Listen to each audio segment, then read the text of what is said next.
Buenas tardes, profesora Susana. El día de hoy mis compañeras Vanessa Mercado, Keila Gámez y Lucía Olivares y mi persona, Chelsea Ávila, le vamos a hablar sobre la historia de la sexualidad, que tuvo sus primeros estudios en el siglo XIX, empezando en 1886 con Richard von Krafft. Esta persona publica un libro sobre las psicopatologías sexuales, donde él plantea que el deseo sexual está orientado a la procreación y que la homosexualidad es una desviación, y él lo define como que el deseo sexual está dirigido hacia un objeto equivocado. Más tarde, en 1897, Magnus da la opinión opuesta, que él en Alemania creó un comité científico humanístico con el objetivo de defender los derechos de las personas homosexuales.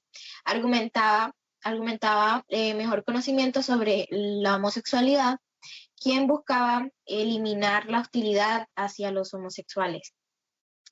Después, en el siglo XX, en 1900, Sigmund Freud introduce su teoría del desarrollo psicosexual, quien considera la sexualidad como un proceso de desarrollo que está en proceso de desarrollo continuo.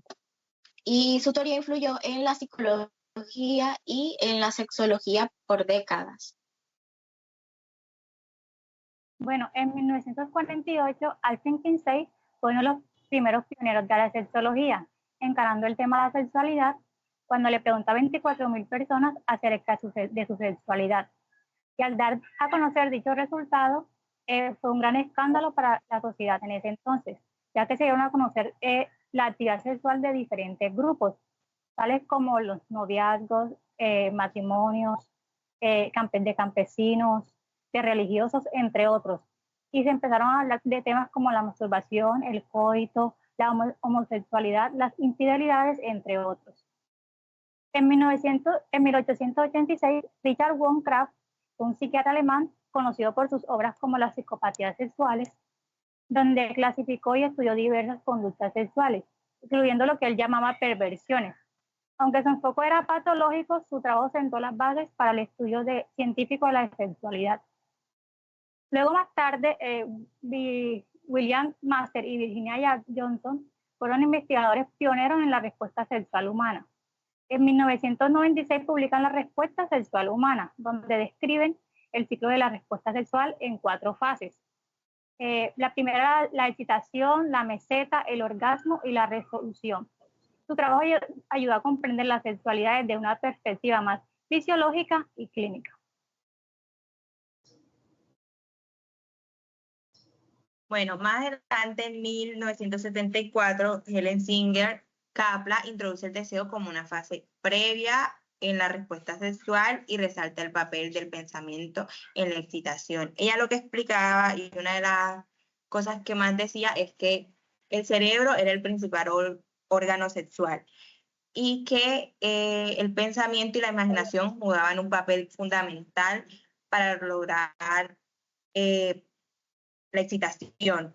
Lo que ella explicaba es que esta era mitad fricción y mitad fantasía. Otra cosa en la que tuvo un gran aporte fue porque brindó una mirada más amplia sobre los aspectos psicológicos y vinculares de los pacientes a reconocer la terapia sistémica y la terapia psicoanalítica para las problemáticas de disfunción que se presentaban en este ámbito. En 1973, la Asociación Americana de Psiquiatría, la APA, eliminó la homosexualidad de su manual de trastornos mentales, en ese entonces el DSM-2, y marcó un avance fundamental en lo que es la despatologización de la diversidad sexual, haciéndolo poder ver como algo más normal a como era en su época. En 1976, Sherry Hyde publica The Hyde Report, el reporte Hyde, el cual es un análisis sobre la sexualidad femenina, el cual fue basado en encuestas que se realizaron de manera anónima a más de alrededor de 3.500 mujeres a lo largo de Estados Unidos, el cual desafiaba los estudios previos al centrarse única y exclusivamente en el placer femenino y en el orgasmo. En este tipo de encuestas se les presentaba a las mujeres abiertamente sobre si alguna vez habían experimentado un orgasmo, cómo había sido, en qué situaciones, y así por eso ya generó para su época tanta controversia.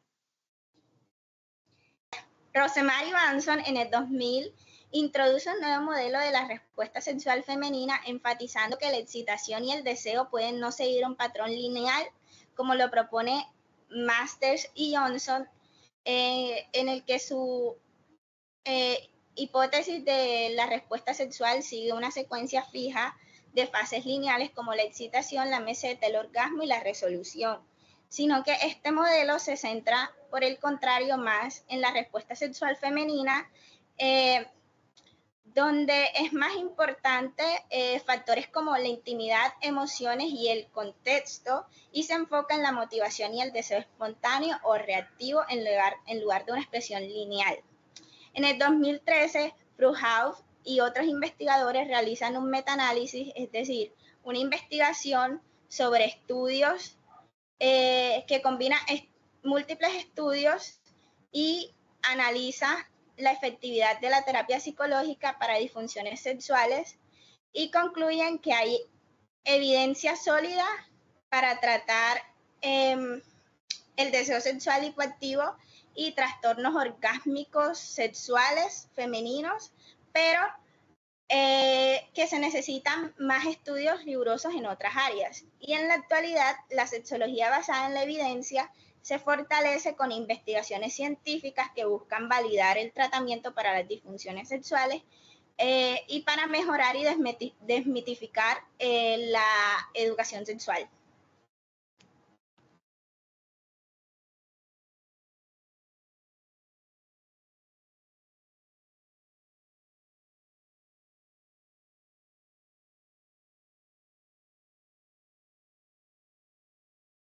¿Ya? Doctor, muchas gracias, pero ajá, se pone pues.